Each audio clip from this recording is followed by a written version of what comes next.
আমাদের বাঙালি বাড়িতে লাঞ্চে খাওয়ার জন্য বিভিন্ন রকমের ডালের রেসিপি তো তৈরি করা হয়েই থাকে।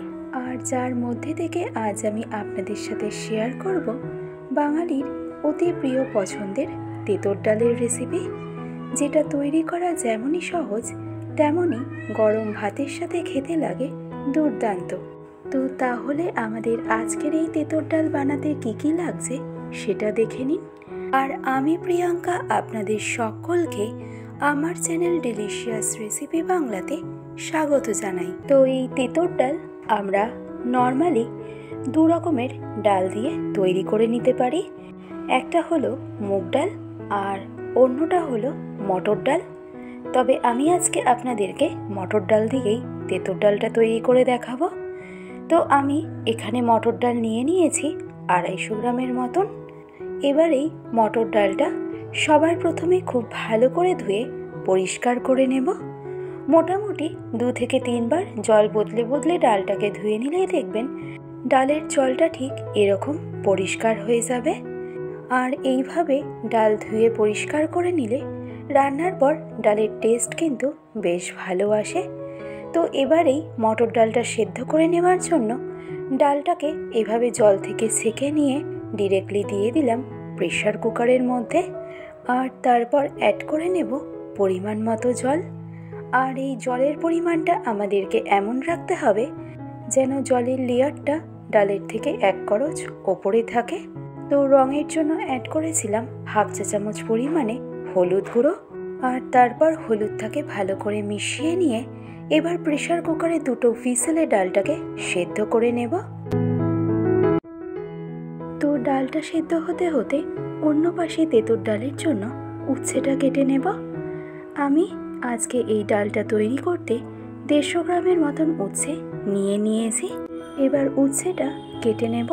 আর তার জন্য সবার প্রথম উচ্ছের বোটার মতন অংশটাকে কেটে বাদ দিয়ে নেওয়ার পর উচ্ছেটাকে ঠিক এরকম পাতলা পাতলা স্লাইস করে কেটে নেব। খুবই সহজ, আর তাই আশা করছি আপনাদের করতে কোনো রকম সমস্যা হবে না। আর ফাইনালি সবগুলো উচ্ছে কেটে নেওয়া হয়ে গেলে এবারে কেটে নেওয়া উচ্ছেগুলোকে ডিরেক্টলি ট্রান্সফার করে নিন জলের মধ্যে। আর একটা কথা, তেঁতুর ডালের জন্য উচ্ছেটা কিন্তু মোটা স্লাইস করে কাটা একদমই যাবে না। আর অন্যদিকে এতক্ষণে 2 হুইসেলে মটর ডালটাকেও বয়েল করে নেওয়া আমার একদম কমপ্লিট। আর তেঁতুর ডালের জন্য এই মটর ডালটা আমি বয়েল করে নিয়েছি 85%-এর মতন। এবার ফাইনালি মেন রান্নার জন্য কড়াইতে আমি দিয়ে দেব 500 মিলির মতন জল। তবে এই জলের পরিমাণটা অবশ্যই আপনারা যে যতটা পরিমাণে ডাল কুক করতে চাইছেন তার উপরে নির্ভর করবে। বাট চেষ্টা করবেন পরিমাণ মতো জল একবারেই নিয়ে নেওয়ার, কারণ এর পরে কিন্তু কোনো রকম অ্যাডিশনাল জলের ব্যবহার করা একদমই যাবে না। তো জলের মধ্যে পরিমাণ মতো নুন ও 1.5 চা চামচ পরিমাণে হলুদ গুঁড়ো অ্যাড করে জলটাকে হাই ফ্লেমে সবার প্রথমে আমাদেরকে ঠিক এভাবে ফুটিয়ে নিতে হবে। আর জল এভাবে ফুটে উঠলেই আমরা যে আগের থেকে মটর ডালটা বয়েল করে রেখেছিলাম সেই সেদ্ধ মটর ডালটাই আমাদেরকে এই স্টেজে এসে দিয়ে দিতে হবে। এবার ডালটাকে ফাইনালি ভালো করে একবার মিশিয়ে নিয়ে এই স্টেজে গ্যাসের ফ্লেমটাকে একদম হাইতে করে দিয়ে ঢাকনা চাপা দিয়ে ডালটাকে ফুটিয়ে নেব মিনিমাম 10 মিনিটের মতন। আর এই ডালটা যতক্ষণে আমাদের ফুটতে থাকছে ততক্ষণে অন্য পাশে অন্য একটা কড়াইতে আমি নিয়ে নেব 2 টেবিল চামচের মতন সর্ষের তেল। মিডিয়াম টু হাই ফ্লেমে তেলটাকে খুব ভালো করে গরম করে নেব। আর তেল ভালো করে গরম হয়ে গেলে এবার এই স্টেজে এসে অ্যাড করে নিলাম আগে থেকে কেটে রাখা উচ্ছেটা। এবার এই উচ্ছেটাকে আমাদের ফ্রাই করে নিতে হবে গ্যাসের ফ্লেমটাকে একদম মিডিয়াম টু হাইতে রেখে। আর উচ্ছেটা খুব ভালো করে ফ্রাই করা কিন্তু ভীষণভাবেই জরুরি, কারণ উচ্ছে ফ্রাই করার ওপরেও কিন্তু তেঁতুর ডালের টেস্ট অনেকটাই নির্ভর করে থাকে। তো মিডিয়াম টু হাই ফ্লেমে উচ্ছেটা আমাদের ততক্ষণ পর্যন্ত ফ্রাই করতে হবে যতক্ষণ না উচ্ছের মধ্যে ঠিক এরকম একটা লালচে কালার চলে আসছে। খেয়াল রাখবেন উচ্ছের মধ্যে যেন কোনো রকম সবুজ ভাব একদমই না থেকে যায়। আর ফাইনালি উচ্ছে ফ্রাই হয়ে গেলে এবার এই স্টেজে ফোড়নের জন্য অ্যাড করলাম 1 চা চামচ পরিমাণে রাঁধুনি ও 3টে মিডিয়াম সাইজের তেজপাতা। এবার এই ফোড়নটা জাস্ট 10 থেকে 12 সেকেন্ডের মতন একটু কুক করে নিয়ে আমাদেরকে ঠিক এই পর্যায়ে এসে অ্যাড করতে হবে আদার পেস্ট। তেঁতুর ডালে কিন্তু আদার পেস্টের ব্যবহারটা আমাদেরকে একটু বেশি পরিমাণেই ব্যবহার করতে হবে, কারণ এতে তেঁতুর ডালের মধ্যে কিন্তু একটা সুন্দর ফ্লেভার এনে দেয়।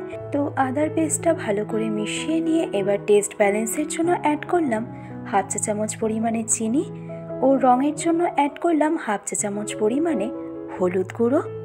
এবার জাস্ট 1 মিনিট সময় ধরে আদার পেস্টটাকে আমাদের কুক করে নিতে হবে, যাতে পেস্টের মধ্যে কোনো রকম কাঁচা গন্ধ না থেকে যায়। তো আমি এখানে যতটা পরিমাণে ডাল কুক করছি সেই অনুযায়ী আদার পেস্টের ব্যবহার করেছি 40 গ্রামের মতন। অন্য পাশে এতক্ষণে দেখুন এই পর্যায়ে মটর ডালটাও কিন্তু খুব সুন্দরভাবেই ফুটে উঠেছে। তো এবার এই ডালটা খুব ভালোভাবে ফুটে গেলে এই পর্যায়ে লাডেলে করে এভাবে ডালটাকে তুলে নিয়ে ডিরেক্টলি দিয়ে দেব উচ্ছের মধ্যে। আর এতটুকু করে নিলেই তেঁতুর ডালের 90% কাজ কিন্তু আমাদের একদম কমপ্লিট। তো সম্পূর্ণ ডালটা ট্রান্সফার করে নেওয়া হয়ে গেলে এবার আমাদের এই স্টেজে বিশেষ করণীয় একটাই, গ্যাসের ফ্লেমটাকে একদম হাইতে করে দিয়ে ডালটা আমাদেরকে আরও বেশ কিছুক্ষণ ফুটিয়ে নিতে হবে। তাও মোটামুটি ডালটা হাই ফ্লেমে আমাদেরকে ফুটিয়ে নিতে হবে 8 থেকে 10 মিনিটের মতন। আর এই সম্পূর্ণ 8 থেকে 10 মিনিট ডালটাকে হাই ফ্লেমে ফুটিয়ে নিলেই আমাদের আজকের রেসিপি তেঁতুর ডাল কিন্তু অলমোস্ট রেডি। আর তাই সবশেষে এসে আমি অ্যাড করেছিলাম 1 টেবিল চামচের মতন ঘি। ঘিটা কিন্তু মাস্ট, যেটা তেঁতুর ডালের টেস্টকে অনেকটাই এনহ্যান্স করে থাকে। তো ঘিটা ভালো করে মিশিয়ে নিলেই আমাদের তেঁতুর ডাল কিন্তু একদম রেডি। তো আশা করছি আমার আজকের এই সম্পূর্ণ রেসিপিটি আপনাদের কাছে সহজ মনে হয়েছে। আর এই তেঁতুর ডালের সাথে যে কোনো দিন লাঞ্চে গরম ভাত, সাথে গন্ধরাজ লেবু আর বেগুনি অথবা বেগুন ভাজার কম্বিনেশন কিন্তু জাস্ট অসাধারণ। ভালো লাগলে রেসিপিটি অবশ্যই এইভাবে ট্রাই করে দেখুন। আজকের ভিডিওটি তবে আমি এখানেই শেষ করছি। ভালো থাকবেন, সুস্থ থাকবেন, ধন্যবাদ।